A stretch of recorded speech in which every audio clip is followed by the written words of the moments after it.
What's up, guys? Welcome back to another episode of The Break Room. In this week's episode, we're going to be talking about our patented Gecko Grips that's on the Vim screwdrivers, Torx drivers, and extra long Torx. We're going to be putting them to the test to see how they hold up against normal shop chemicals, and we're going to take it to the extreme and push it to the limit and just see how much these can take. We're going to torture test these handles today, so you guys stick around.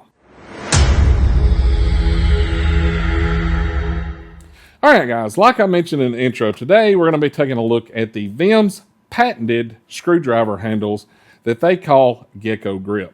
Now when you look at these, they may look like a standard rubber screwdriver handle, but these things are something special. When you get up close to them, they have a unique texture. It's a tacky feel, feels really good in your hand. It's not going to slip on you. Now this is where it gets weird because it is both firm and squishy. I know that sounds weird, but you can mash on it and it's squishy, but it's still firm enough to hold a grip. These handles are truly amazing. Now they come in 3 different sets. We'll cover these real quickly. The first set is the SD100 that you see here. It comes with 5 Phillips screwdrivers and 1 pry bar. I mean screwdriver, because we all know vehicles are full of flathead screws, and that's why Vim puts the striking cap on their flathead, and that way you can use it like you're going to use it anyway. But they all have the Gecko grips on this set. They are magnetic blades, super nice screwdriver sets. The next set that they put them on is the TX100. Now these are 4-inch blade Torx bits that go from a T10, T15, T20, T25, T27, and T30. Also magnetic tip, non-striking cap, Gecko grips. If you need a little extra reach, Vim has you covered with the T100XL. Now these are a 12-inch long blade that follows the same profile, T10, T15, T20, T25, T27, T30, in a 12-inch long blade, non-striking cap with the Gecko grip. So today, the purpose of the video, not only to show you the sets that have the Gecko grip, but we want to put them through their paces. A lot of guys are worried about how this grip's going to hold up, and we know through some of our testing that we've done that these handles are amazing and they do great with solvents and chemicals that's normally found around the shop. So we want to prove that to you today. So we're going to take some normal chemicals that you would expose your tools to in a normal working shop, and we're going to put them through the test. But we're going to put our own twist on it because we want to put our stuff through the paces. So we're going to let them soak overnight. We're going to do at least a 12-hour soak. And just to show you that we're not doing any trickery, we will set up a time-lapse camera with a clock behind it, and that way you can watch it roll through the paces if that's what you want to do. And we'll know what these do and how they hold up with these solvents. So you may be asking what solvents and chemicals we're going to use these to test, and I will show them to you now. So one of the first things everybody's concerned about is brake cleaner, and we got the chlorinated brake cleaner because we're not wussies, and if we want to test it, we're going to test it with the stuff that actually works. So we got chlorinated brake cleaner. The next thing we got is fuel injection cleaner, and the way we're going to test this is going to be really cool. You guys are going to like it. We've got some automatic transmission fluid. Always getting motor oil and grease on your screwdriver, so we're going to throw that in the mix, and we have some regular gasoline. So the way we're going to set this test up is I've got some jars. Let me grab one of these and I'll show you how we're going to do it. So the way we're going to do this, I've got a hole drilled in the top of each one of these jars. We're going to open them up. We're going to put the solvent in here. We're going to put the screwdriver handle in it. We're going to put the jar lid back on. And we're going to leave them overnight in the solvent. Now, why you would leave your screwdriver in some kind of a brake cleaner, oil, or transmission, or gasoline, I have no clue, but apparently that's something you guys want to see tested because maybe you leave your screwdriver in your gasoline jug. But hey, you do you. We're going to test it because that's what you guys want to see.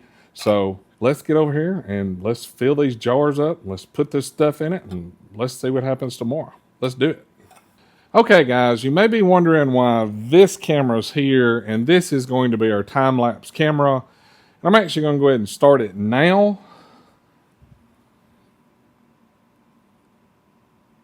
That way, you guys know that there's no trickery in this. So we've got our jars lined up.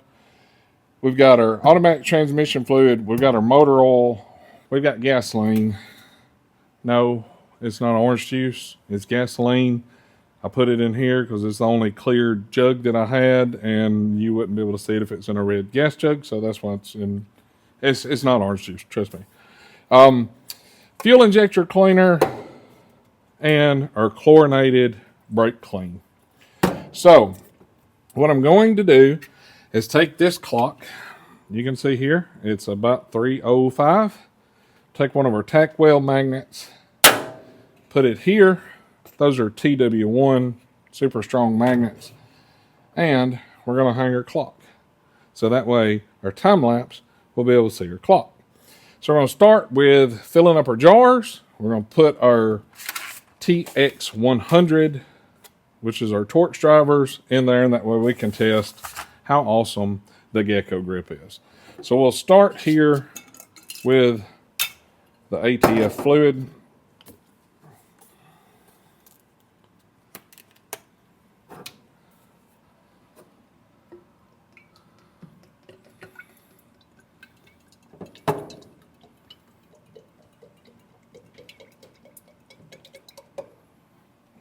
Right.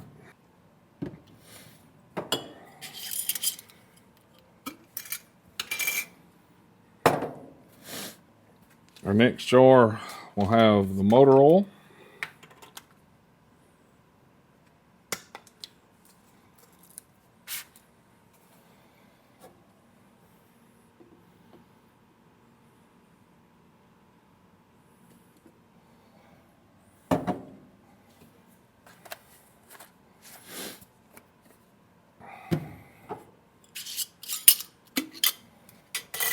The next jar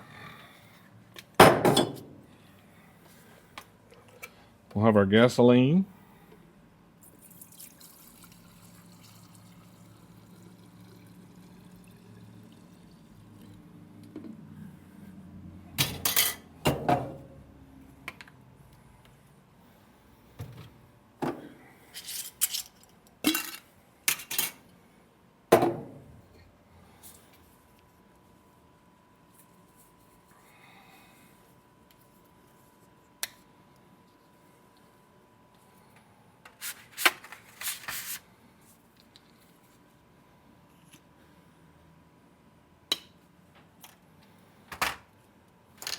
The next jar will have our fuel injection cleaner in it.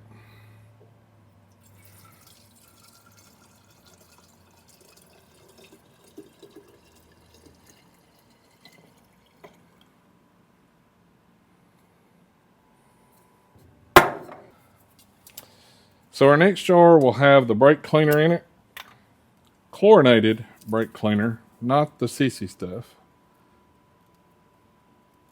Because we don't live in California, we can still buy a real brake cleaner.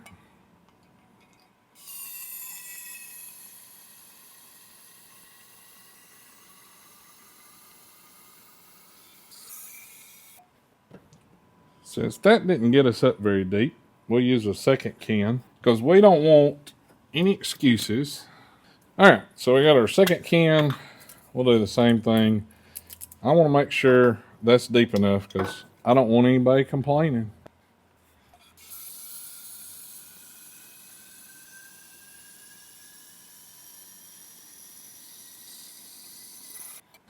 All right, so we got 2 full cans, and interesting enough, the cans say they have 19 ounces in it, and both cans have just barely over 20. But anyway, I don't work for a brake cleaner company. We're here to check tools. All right, so we're going to start out with our T25 into our automatic transmission fluid.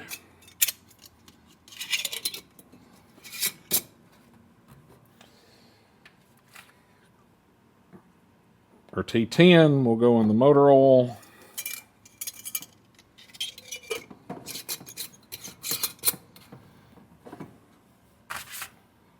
Our T27 will go into our gasoline.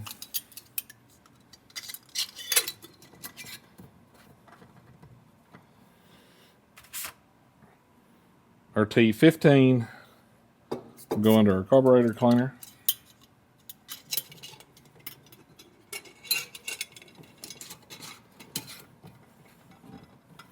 And finally, our T30 will go into our brake cleaner.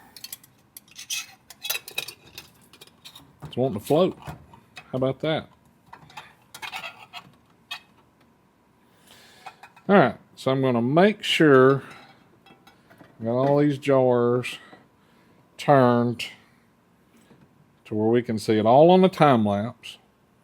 I'm going to leave everything just as it sets. All right, we're good on our time lapse, so we're going to let these set. We're going to leave them at least 12 hours. After the 12 hours, we'll come back in here, we'll turn it on, we'll get them out, we'll wipe them off, we'll show you what they look like, and then we'll all know exactly how much the Gecko Grips can withstand with these chemicals. So we'll see you guys in at least 12 hours.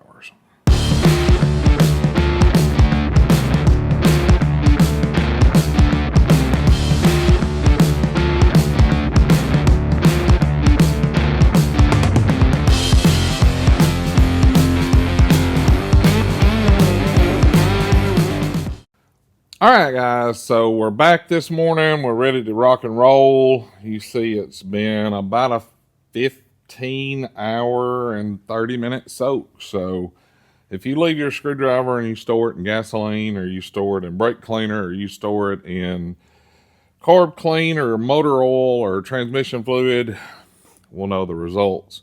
Obviously, you've seen this portion before, but I'm going to be stopping the time lapse at this time.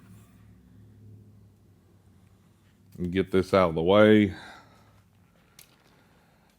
All right, so what we're going to do, we're going to open them up. We're going to take a look at each one of them. We're going to wipe them off. We got some paper towels, and we're going to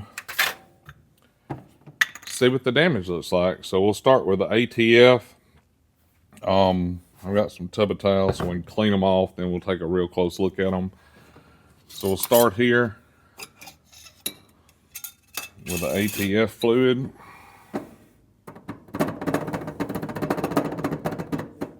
Remember, guys, if you shake it more than twice, you're playing with it. So we'll wipe these off.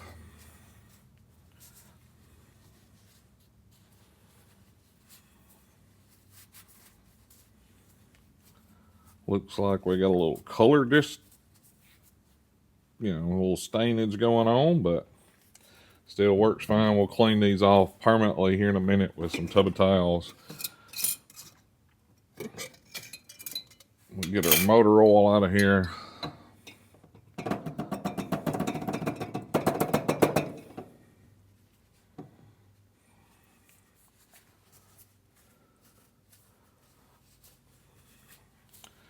Looks pretty good. No issues at all.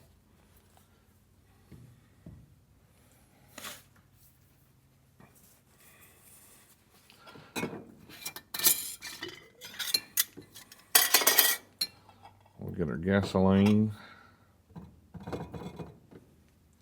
Oh, this one looks a little funky, as you guys can see. Oh,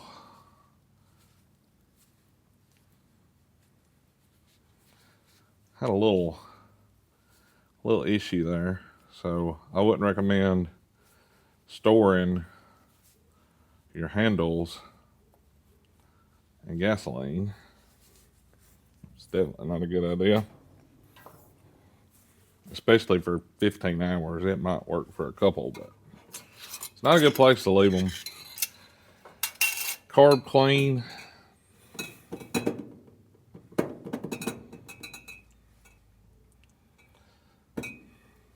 So as you guys can see, it's got a split on it. Soft.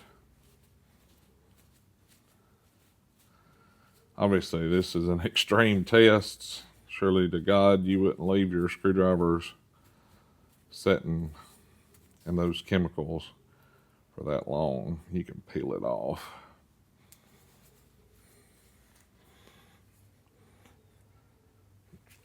All right, so we'll take the last one out here in brake cleaner. Ooh, she's had a bad night. Little chub going on there. Same thing, it's squishy, mushy, gooey.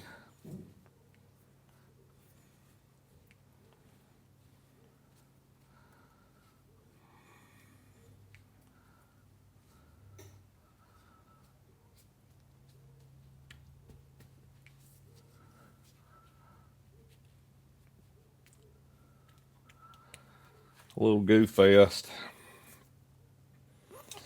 All right, guys, so you can definitely see that the transmission fluid didn't hurt it at all. Motor oil didn't hurt it at all. A 15.5-hour soak in gasoline is definitely not a good idea, as you guys can see. It's a terrible idea, so don't do it. Same thing with carburetor cleaner. It just had that small crack. I pulled it open. You can see it damaged it as well. It didn't hurt it as bad as the gasoline or the brake cleaner. And obviously, the brake cleaner, yeah, it did a number on it.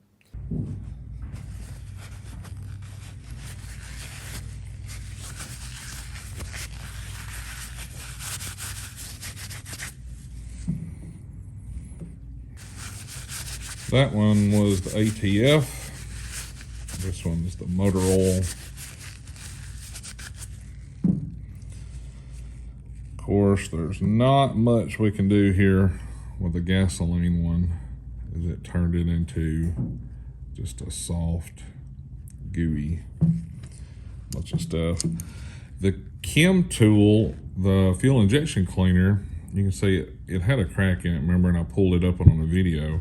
But after it dried, I believe if I hadn't busted that crack, this one would have been perfectly fine, because the texture's back like it was before. And I think if I hadn't busted it, that one would have survived perfectly fine as well. And this one is the brake cleaner, and you can see it's still just super gooey. So obviously, guys, we know that these handles will hold up. And regular, if you get oil on them, if you get brake cleaner on them, stuff like that, you wipe them off like you would any other screwdriver when you get finished. We know for a fact that these handles will hold up perfectly fine in those situations and give you zero trouble. Grease, oil, no big deal. Brake cleaner, no big deal. Any of these chemicals or solvents would not hurt these handles under normal use. And as you can see, if you store your screwdrivers in gasoline and all these chemicals, you're definitely going to have some issues, but normal use, no problem. Like I say, this was an extreme test. We want to just make sure that that's clear, but you can see how they held up. And now you guys know, because that's what you wanted to see. That's the video. You guys wanted to see it. We're showing it to you exactly what it does and how it works. Like I say, I wouldn't advise leaving your screwdrivers in gasoline, carb cleaner, or brake cleaner for 15 hours and 30 minutes. It's definitely 100% not a good idea. But you guys wanted to see it tested. We tested it. If you store your screwdrivers this way, I would probably look into a wooden handle screwdriver. But as far as the chemicals getting on it, a normal use is definitely not an issue. But anyway, guys, that's the video today. You wanted to see it. I know some of you guys had mentioned us using Skydroll to test these handles with. You know, we're not aviation guys. I looked it up. There's a ton of different options for Skydroll as far as what you can purchase. There's and we don't know. Like, we have no clue of which Skydroll to use. So If you guys want to see Skydra, leave it in the comments. Let us know which one you want to use.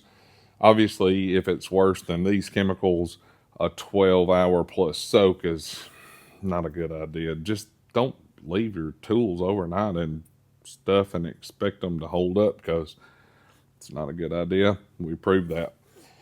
Anyway, guys, let us know in the comments which Skydra we need to get, because that crap is super expensive and there's no need in spending $600 on 4 different jars of Skydra, because that stuff is crazy expensive. But we will test it if you guys want to see it. But like always, guys, that's the video today. If you like the video, hit that thumbs up. Click that subscribe button, because you'll never know what you're going to see on this channel. You guys have a great weekend, and we will catch you next time.